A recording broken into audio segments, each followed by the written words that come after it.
If you've ever had a bad fall, you know, this could be detrimental to your health. So right now we're going to discuss how to fall properly. Chiropractor Dr. Stacy Irvine. I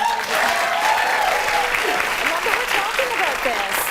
A fall, I mean, when you're a child, you fall all the time. All the time. No big deal. You bounce back up, yes. you know, go get a popsicle, and it's a great day. And you're a bit smaller. And you're smaller. You're close to the ground. Closer to the you start to get a little bit older, and your falls can really finish you. I mean, it can be the sort of thing that keeps you away from making money, the sort of thing that keeps you away from family and friends, and it can be really brutal for your health. Being active, because a fracture will definitely change your lifestyle. If you're used to being a very active person, all of a sudden you're dealing with a fracture. That is a game changer, and the older you get, the more of a game changer it is, and that's what we want to prevent. We want to say, okay, so sometimes it happens. Falls happen regularly.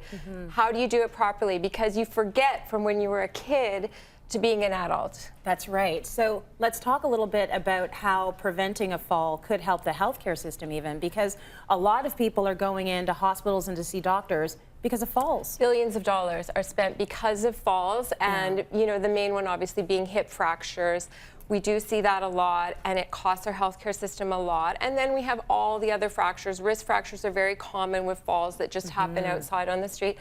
And concussion, head injury, that's a big one too. Brutal. So we're going to talk about how to fall and protect your head. Lovely. It's important. Let's start with showing how to fall the wrong way, because there's a wrong way and a right way. So take a look at this. This is how you don't want to fall. Okay, so there are many things wrong with falling that way. What's happening? First of all, I have to say it was very hard. That was my husband. It was very hard to get him to fall like that. Right. It was a lot of takes. He's an ex-football player. So for some people, falling comes naturally depending on what you used to do as a sport in that. So for him, I had to keep saying legs straight. Okay, that's one thing you don't want to do. And you don't want to be stiff. You want to be relaxed. So that was a forward fall. So I'm going to show you. So say you're walking along and you trip and you're coming forward. Our first instinct is knees hit, hands hit straight. Okay? Yes. That's where we have the wrist fracture, and we can also get a common fracture on our patella. Okay. So instead of coming straight for a fall, you always want to, as soon as you lose your balance, you want to go to the side, okay? So you always want to try to hit those big surface areas. It's right back to kind of like grade 9 physics. The more surface area you can take up, the better, safer your fall is going to be. As soon as your hands hit, they shouldn't be stiff. They should be relaxed so you absorb the fall. And you want to kind of roll through.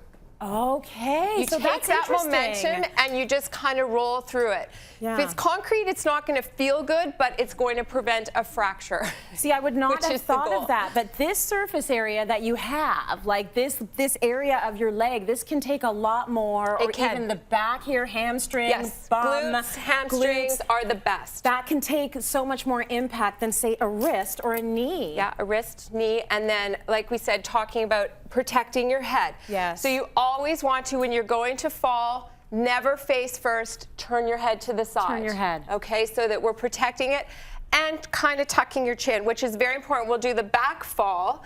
So if I went straight back, obviously I'd hit my spine and then I'd hit my head. Yeah. And these falls commonly happen when your feet, you know, whoosh out from under you. So wet surfaces, icy surfaces. So again, as soon as you lose your balance, you're thinking, bend your knees. Get yourself down closer to the ground. That's going to be a much easier impact. Right. Bend, turn. Turn. Not that bad, right? Because my head is up. I'm not going to hit my head. Yeah. As opposed to, you know, legs straight, body stiff, and you're just going straight back as your feet go out. It's tricky, but sometimes you almost want to practice a little bit, like just at least have the plan in your head. Yes. You can. This is a great exercise for actually hamstrings and your chest. Is just working on that. Yeah. Falling down, coming back up.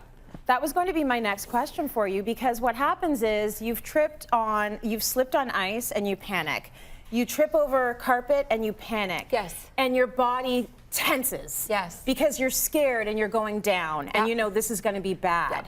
So if you actually practice and get your body get into used to the it. routine. That's why it was so hard with Tim, because he he's so doesn't know used to how to do following. I had to be that. like, leg straight. Yes. Yes. So you've got to actually go through it again and again to train your body into relaxing into a fall. Yes. Because the more you relax into it, actually the better it's going to be for you. You got it. The first thing, always bend your knees. One other important point, keep your wrist tucked in. If you go out this way for a back fall, you're going to probably break your wrist. Tuck them in tight to you so that you're going to roll through it. Right. Okay. The big information there for me is the turning to the side. Yes. I wouldn't have thought of doing that. I would think, well, what if I'm going to do something to my back if I twist? But go for it, because this is a lot Lots longer. of surface area. So you stretch your leg out so that all of this hits, as opposed to just your hip or just your butt or your spine. And really always tuck that chin, keep your head up. Because the last thing we want is a head hit. That's a really bad worst thing ever. It is. Okay, go home and practice falling, everybody. No one will think you're weird. It's good for your health.